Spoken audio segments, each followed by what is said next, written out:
Hello everyone, आज हामी नेपालका 5 प्रमुख र लोकप्रिय राजाहरूको बारेमा कुरा गर्नेछौँ। यी राजाहरूले कति वर्ष शासन गरे र नेपालको इतिहासमा कस्तो योगदान गरे यसबारे जान्न चाहनुहुन्छ भने भिडियोलाई अन्तिमसम्म हेरी साथ दिनुहोला। यदि हाम्रो यस च्यानललाई सब्स्क्राइब गर्नुभएको छैन भने सब्स्क्राइब गरिदिनुहोला। सो आउनुहोस् ढिला नगरी लागौँ सिधै विषयवस्तुतर्फ।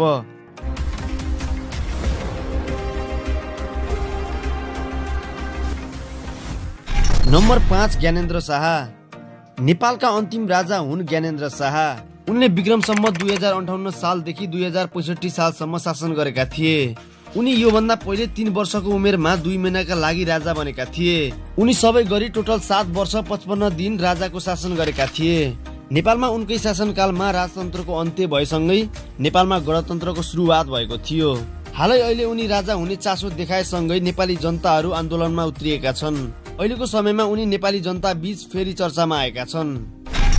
नम्बर 4, महेन्द्र वीर विक्रम शाह। विक्रम सम्वत 2011 सालदेखि 2028 सालसम्म नेपालमा महेन्द्रको शासन थियो।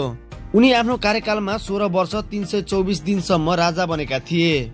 उनले नेपालमा पञ्चायत व्यवस्थापनको स्थापना गरेका थिए, त्यसैले उनी धेरै जनता माझ लोकप्रिय रहेका छन्। उनका निर्णयहरूले नेपालको राजनीति र समाजमा ठूलो प्रभाव पारेको छ। नम्बर 3, त्रिभुवन वीर विक्रम शाह। विक्रम सम्वत 2068 सालबाट 2011 सालसम्म त्रिभुवनले राजतन्त्र चलाएका थिए।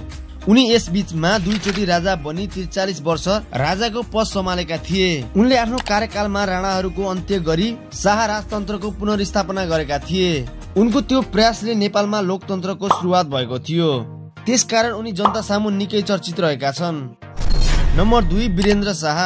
विक्रम सम्वत 2028 सालबाट 2058 सालसम्म राजा वीरेन्द्रले राजतन्त्र चलाएका थिए। उनले आफ्नो कार्यकालमा 29 वर्ष 121 दिनसम्म राजतन्त्र चलाएका थिए। उनलाई लोकतन्त्रको समर्थन गर्ने राजाको रूपमा चिनिने गर्दछ। उनले आफ्नो शासनकालमा देशको समृद्ध र शान्तिका लागि धेरै नै काम गरेका छन्। उनकै कार्यकालमा बहुदलीय राजतन्त्रको सुरुवात भएको थियो।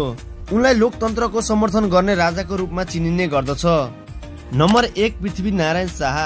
विक्रम सम्वत 1799 सालदेखि 1831 सालसम्म राजा पृथ्वीनारायण शाहले राजतन्त्र सम्हालेका थिए। उनी नेपालकै पहिलो राजाको रूपमा चिनिने गर्दछन्।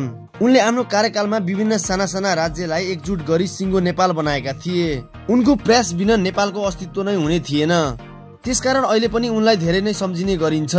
सो आजको लागि यति नै। यी 5 राजाहरू मध्ये कसको कार्यकाल सबैभन्दा उत्कृष्ट लाग्यो तलपट्टि कमेन्ट गर्नुहोला र जाँदा जाँदै हाम्रो यस च्यानललाई लाइक, शेयर अनि सब्स्क्राइब गर्न नबिर्सिनुहोला। हस्त, धन्यवाद।